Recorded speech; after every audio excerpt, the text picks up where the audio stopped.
Hey, it's Mikey Mike. Hey, we are kite surfing at Lake Isabella, and I had a little incident today, and that was no fun. The winds were super high and super low. They were up to like 36, 37 miles an hour and down to 7, all in one like minute. So that's where I had my problems earlier in the day. Between like 11 and 2 o'clock, everything was great. The winds were out of the west or out of the south, and it was perfect.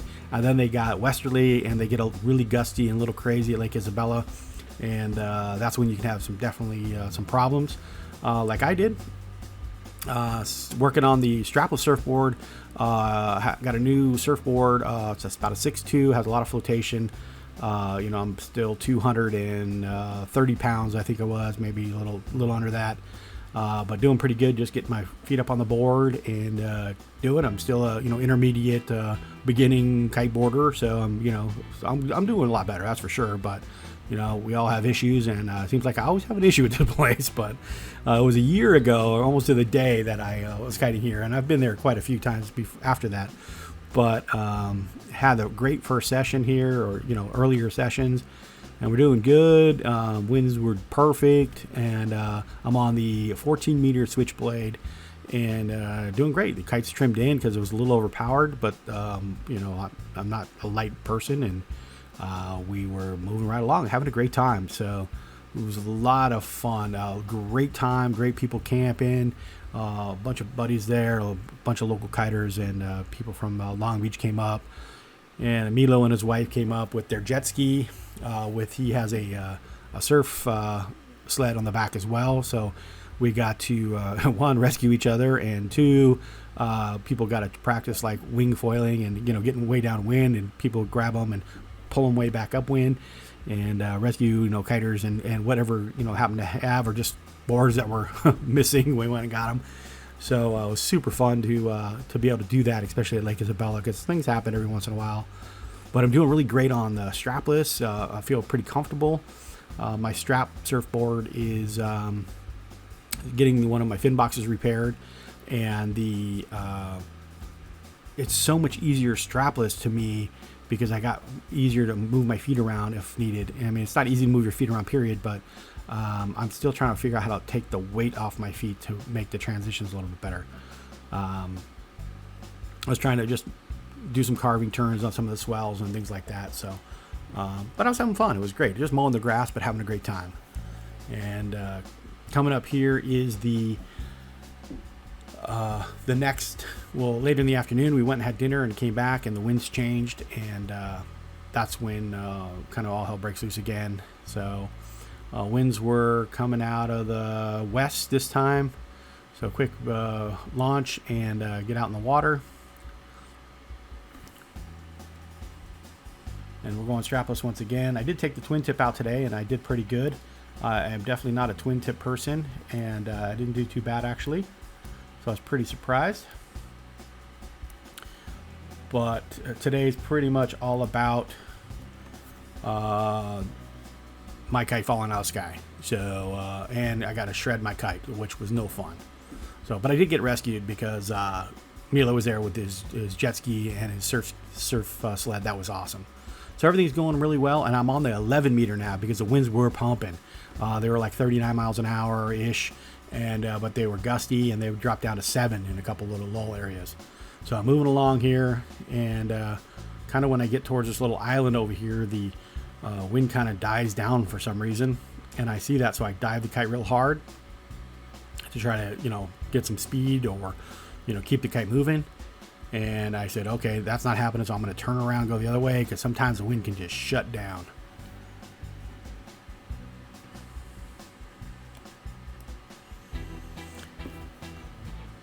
So I can feel it. I'm leaning back a little bit too much, and the wind's doing some crazy stuff. And I'm still trimmed in pretty good. And all of a sudden, I got to dive the kite really hard, and the wind just kind of stopped. So I just jumped off the board, turned it around, and right here is where the kite just falls out of the sky. Slack lines, and it just falls. And that happens all the time, right? It landed perfect right on its leading edge. It kind of powered back up, and just a quick launch. I had the board, everything was fine. So get the kite back up, and I get ready to make, and all of a sudden the kite just depowered again, like total lull. Maybe it overflew, and now it's inside out and inverts itself. And now it's inside out, and it does not want to fly for nothing. And I was like, okay, can I fly this thing back like this and just get back to the shore? Or do I need to land this thing and try to get it inside, right side in or right side out? So I was trying to think of that, because it's just the first time it's happened to me that it actually flew. And so I'm like, okay, what should I do? So let's try to get this thing landed. I'm turning the lines and trying to get it to land, and it decides to go the other direction. And now I see my board over there, so I better grab the board. So I swim over to the board and grab the board. And I didn't hook my leash up to the board, although I have a leash for rescue if I need it. And I decided not to use the leash because I wasn't sure what the kite was going to do. And a lot of times that leash and the board will be like a boat anchor, and I didn't want to end up underwater. Now, I do have a kite knife, and I do have a PFD around my waist if I need to use it, but I felt real comfortable with the board, and my swimming capability, and everything was still under control. So I'm pulling the center lines, trying to flip the kite over, and I'm trying to backpedal here, and it's just not, it's doing a little bit of something. So I'm like, okay, I'll just keep backpedaling, trying to keep tension on the lines. And now I'm trying one line, and I'm pulling, and then I'm trying center lines again, and I'm trying to get this thing to flip back right side out, because it's still inside out, it's still inverted. So I'm pulling again and pulling on the center line, and I see it moving, so I keep pulling, and then it just flops over on the right side, and I'm like, oh gosh, there we go.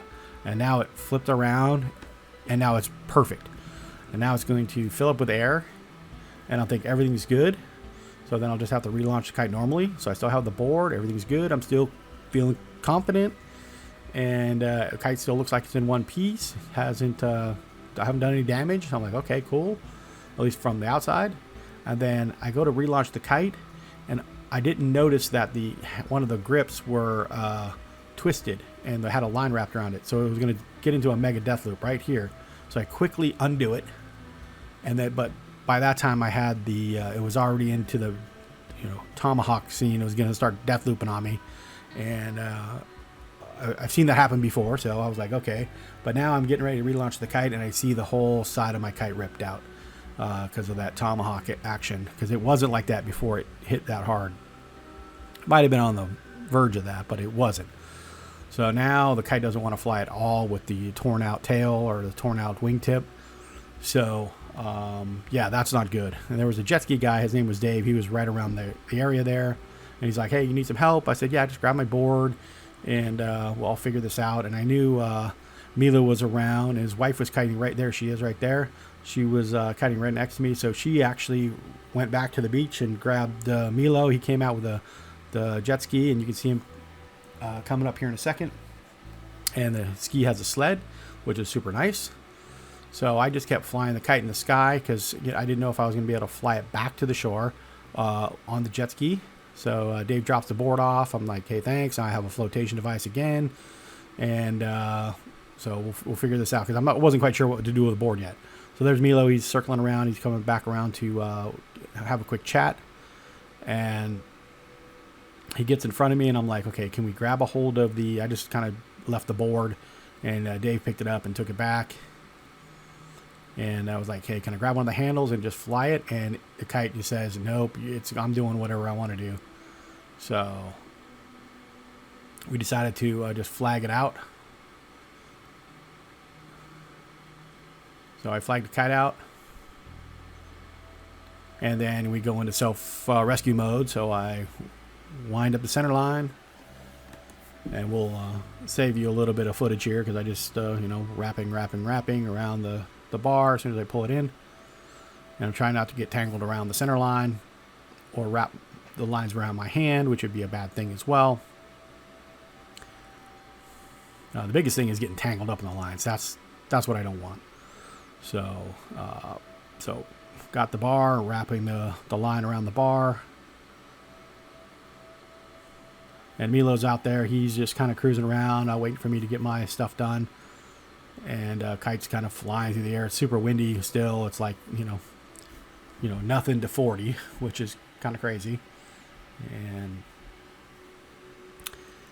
now I got the center line all wrapped up. So now I'm trying to do the hand over hand kind of thing to get the bar wrapped up. And I missed one of the lines. It looked like I had them, but I didn't. And I really couldn't see because I was doing it underwater. So when I noticed that there was a line missing, I was going to get it wrapped up as soon as I got to the kite. And Milo came over and he snagged one of the lines with the back of the ski sled, and it drugged me underwater. So, and wrapped around my head. So here I go underwater. Oh my gosh. And I'm screaming at him, hey, you got my, stop. And that wasn't pretty. But I got it over my head, and it was wrapped around my leg. And he stopped. I'm like, I feel confident when I made it to the kite. And then I couldn't wrap the lines anymore because he had it stuck on the ski on the sled. So I just locked down one of the struts there and went to deflate the kite so we could wrap it up and put it on the ski. And what I don't know is how to keep the water out of your bladder when you deflate your kite. I was trying to do it slowly, and that didn't really work. So then I blew the cap off, and then it deflated quickly, but then it also let a lot of water in. So that was no fun, trying to make this wet, sloppy kite up onto the jet ski. So you can see I did a pretty good number to the wingtip there. And if you look at my center strut, my kite cam, when it tomahawked it, I don't know, it broke my kite cam off the center strut. So it's floating in the middle of Lake Isabella somewhere. But at least I got the footage from the helmet cam, so everybody can kind of learn a little bit what not to do, or what to do, what not to do in these situations.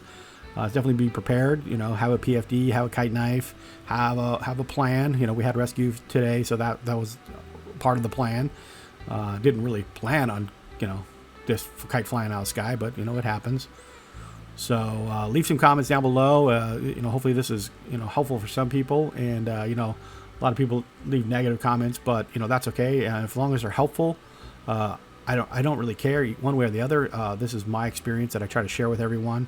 I've been kiting for about almost 3 years now, and I am definitely still learning. And all these things are learning experiences. I didn't feel uncomfortable out in the water. Everything was fine. But just to let you know, things can happen, and they can happen quickly. So the line was still stuck around the sled, so I just pulled myself over to the sled and then managed my lines as soon as I got over there. I just pushed the kite up onto the sled. It was kind of a wet, floppy mess, that's for sure. I got to work on how to roll the kite up in the water deflated. So I guess I can work on that in my pool if I have to, but that was definitely tricky. But I don't want to get water in the bladder so maybe somebody has some tips and tricks on how to do that without introducing a lot of lake or pool water into your bladder. Or do you just practice every time you end up in this situation? I don't know. Because it's definitely a lot different than practicing on land when your kite's dry, your kite is not full of water, and your lines tangled all over you. So I got everything up on the ski, and then I pull myself up onto the sled, and I hold on. And this is a two-stroke jet ski, so it has two-stroke exhaust coming into me. And we had a little bit of a trip back to the beach. He was taking it nice and slow, which is great. I was okay. I was comfortable. I was holding on pretty good. And my legs were dragging in the water, and the kite was heavy because the bladder had water in it. But we make it back to the beach, no problem. Probably took about 3 or 4 minutes. But I was totally happy that I was getting a nice ride back home. Milo was a great sport and came and got me. There's my buddy Andrew and Milo's wife over there. Really appreciate all the camaraderie, and what a great kiting community, all the help. So hey, this is Mikey Mike. Leave some comments down below. This is Lake Isabella, and yeah, it can go bad quickly. So if you haven't kited Lake Isabella, make sure you talk to the local kiters there. There's a lot of issues that can happen there. So listen to what they say. And I wasn't west winds are a little crazy there, so they can definitely. And then all of a sudden the wind's kind of shutting down right here, And yeah, so everybody was good to get off the water.